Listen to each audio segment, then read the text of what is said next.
Welcome to Rise Up Voices from the Front Lines, your window into relationship, identity, safety, emotional awareness, regulation and intelligence, unleashed potential, passion and purpose. Hello, everyone. Welcome back to Rise Up Voices from the Front Lines, Relationship Reset Edition, the podcast where we look relationships straight in the eye and say, let's do this differently. I'm Krista Fee, trauma educator, relationship practitioner, and tactical communicator for the lovers, the fighters, and the ones stuck somewhere in between.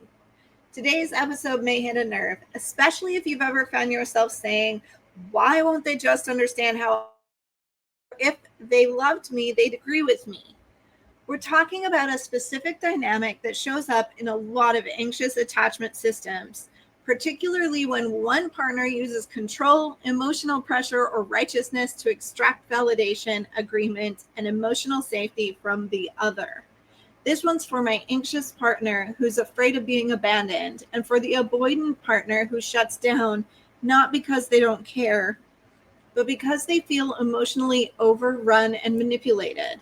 And just like last time, we're going to go deep, real conversations, real tones, and real tools. So let's get into it. Anxious attachment plus fixed mindsets equals emotional pressure. Let's set the stage. Anxious attachment isn't bad. It often stems from early inconsistent connection, where love was real but not always safe. So the nervous system learns if I don't work to keep love, I might lose it. Now combine that with a fixed mindset, the belief that our perspective is absolute, that we're right, and that others must agree with us in order for connection to feel real. What do you get? Emotional control masked as clarity, validation seeking disguised as truth-telling, and very often a slow burn emotional hostage situation. Emotional safety versus emotional agreement. Here is a truth bomb. Validation is not the same as agreement, and yet so many anxious controllers equate the two. Let me give you an example. Taylor and Jordan. Taylor and Jordan are in a relationship. Jordan is more avoidant, slow to speak, needs time to process. Taylor has big feelings and needs things resolved quickly. Taylor comes home after a conflict with a friend and wants Jordan to agree that the friend was out of line. She totally disrespected me. Like, if you were there, you would have seen it. Don't you think that was totally out of line? Now, Jordan gets quiet. I mean, maybe she didn't mean it that way. Taylor's response stiffens, tone sharpens. So you're taking her side now? Jordan, no, I'm just saying that it might have come across differently. Taylor says, I can't believe you're invalidating me right now. I came to you for support. What just happened? Taylor didn't want support. Taylor wanted agreement. And when Jordan didn't fully mirror Taylor's emotional interpretation, Taylor read it as betrayal. This is one of the biggest gaslighting dynamics I see from the anxiously controlling partner. They weaponize their emotions as the only truth, and if you don't mirror it, you're the enemy. Emotional enmeshment that masquerades as intimacy. Here's another hard truth. When your emotional safety depends on someone else agreeing with your feelings or interpretations, you're not in a relationship. You're in an emotional dictatorship. You might say, I just want to be heard, but what you really want is, say I'm right or you don't love me. That's not intimacy. That's forced fusion, and it is exhausting. So let me give you a scene breakdown. Control in action. Let's walk through a few different scenarios where this might show up. Agreement as proof of love. Julia says, I just feel like your mom doesn't respect me, and you sitting there saying nothing proves that you don't either. Mark's response, I don't think that she meant it that way. She was just trying to joke. Julia, unbelievable. You always take her side. Every time I'm hurt, you minimize it. Why don't you ever have my back? Mark's response, I didn't say I didn't have your back.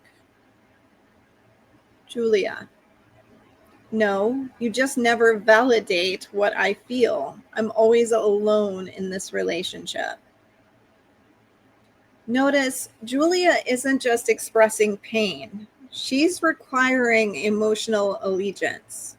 She isn't just saying that hurt. She's saying you must adopt my view of the situation or I question your love. That is relational control, and it's incredibly destabilizing to someone who already struggles with avoidance. Scene 2, guilt and shame as tools. Sam, I really need some space right now. I'm overloaded. Casey, oh, so me wanting to connect is just a burden. Got it. Maybe I'm too much. Maybe you just don't care at all. Sam's response, that's not what I said.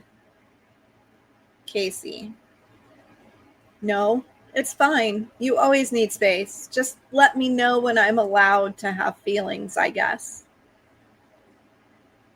This isn't vulnerability. It's emotional coercion. It's saying, give me what I want, or I'll make you feel like a monster. The anxious partner may not mean to manipulate, but this is where trauma reenacts itself by flipping from abandoned child to emotional captor. Let's go to one more scene. Weaponizing empathy. I just need to feel like you understand how hard this has been. This is Rachel. Dylan's response, I do, I'm here. I just don't think that comment my sister made was meant the way that you heard it.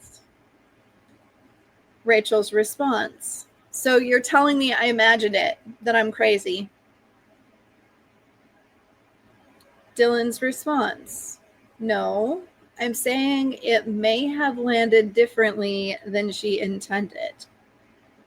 Rachel's response, why do I even bother trying to explain myself to you? You clearly think I'm irrational. Here we go again. The anxious controller translates empathy as echoing. If your version of support doesn't match their internal script, they accuse you of invalidating. Now, what this feels like from both perspectives. If you're the anxious controller, you likely feel exhausted from chasing reassurance, scared when things are unresolved. You probably feel hurt when someone doesn't immediately agree with you. Frustrated that your needs never quite feel met. And angry when your partner seems to pull away. And if you're the avoidant or shutdown partner, you're probably feeling things like emotionally overwhelmed and cornered, afraid to say anything because it will be twisted.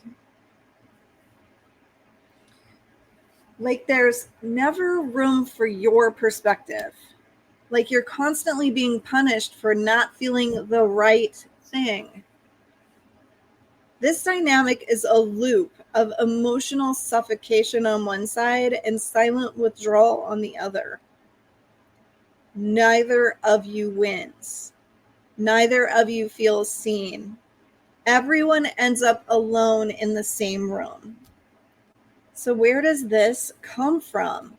This dynamic is so frequently rooted in trauma-fueled fixed thinking, a belief that I must be right because being wrong isn't safe. Emotional enmeshment, mistaking agreement for connection. Hypervigilance, reading disagreement as danger. Learned manipulation, using guilt, blame, or collapse to secure attachment. And let me say this clearly. This doesn't necessarily make you an abuser, but many of these behaviors can easily become abuse or abusive. It does, by definition, mean that your inner child is running your relationship. So let's break this pattern. How do we heal it? If you're the anxious controller, feel the urge to force agreement, but pause. Ask, do I want connection or do I want control? Validate yourself before demanding it from others. I feel hurt when that happens. I don't need you to agree. I just need you to hear it. Let people hold different truths. Your story is valid, and so is theirs. Stop using emotional collapse as a strategy. Let I feel scared replace you never care. If you're the avoidant partner, don't disengage completely. You can hold boundaries and presence at the same time. Say things like, I care about your feelings, even if I don't fully see it the same way. I care about you, even if I don't agree with you. Be brave enough to stay when things get vulnerable. Not every disagreement is a betrayal. Not every difference in perception is a lack of love. And not every moment of disconnection means the relationship is doomed. Rupture and repair is normal. But if you've been trying to force emotional alignment as proof of love, you're not looking for a partner. You're looking for a mirror. And real love isn't a mirror. It's a space where both people can be real even when it's messy. The more that we learn to speak our truth without demanding conversion, the more safety we create for ourselves and the people we love. You don't need agreement to be valid. You need courage to stand in your truth without turning it into a weapon. If this episode hits home for you, whether you saw yourself in the anxious controller or the shutdown partner, this is the kind of work that we do every day inside the RISEUP Relationship Reset program and community. And if you want tools, want to be seen in the nuanced, subtle areas, come join us. Until next time, stay grounded, stay self-aware, and stay in the fight for real, authentic love.